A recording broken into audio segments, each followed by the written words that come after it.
అభి, నువ్వు పెద్దయ్యాక ఏమవుతావు? ఇప్పుడు ఎందుకమ్మా అవన్నీ?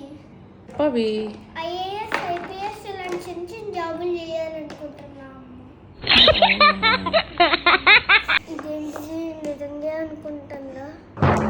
అభి, ఐఏఎస్ ఫుల్ ఫామ్ చెప్పు. ఇప్పుడు చెప్పాలా అమ్మ? చెప్పు. అమ్మ నా వయసు ఎంత? నువ్వు అడిగే క్వశ్చన్ ఏంటి?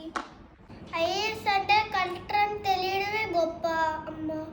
దాని ఫుల్ ఫామ్ అడిగితే నేనేం చెప్పాలి? అది కాదవి, పెద్ద అయ్యాక లాయర్ అవుతా, డాక్టర్ అవుతా, ఇంజనీర్ అవుతా అని ఏదో ఒకటి ఉంటుంది కదా నీకు. అమ్మా అవన్నీ తెలియాలంటే ముందు స్కూల్కి వెళ్ళాలిగా. అంటే నువ్వు స్కూల్కి వెళ్ళవా ఏంటి? వెళ్తానమ్మా స్కూల్కి. ఎందుకు వెళ్ళను? మోక్ష, నువ్వు పెద్ద అయ్యాక ఏమవుతావు? పెద్ద అయ్యాక ఏమవుతావు చెప్పు. నేనా? నువ్వే. అత్త నేను ఏంటి పెద్ద అయ్యాక పెద్ద అవుతావు? అది పోతా. అదో ఏంట్రా నాతో అదిరిపోలేదా? అది పడితే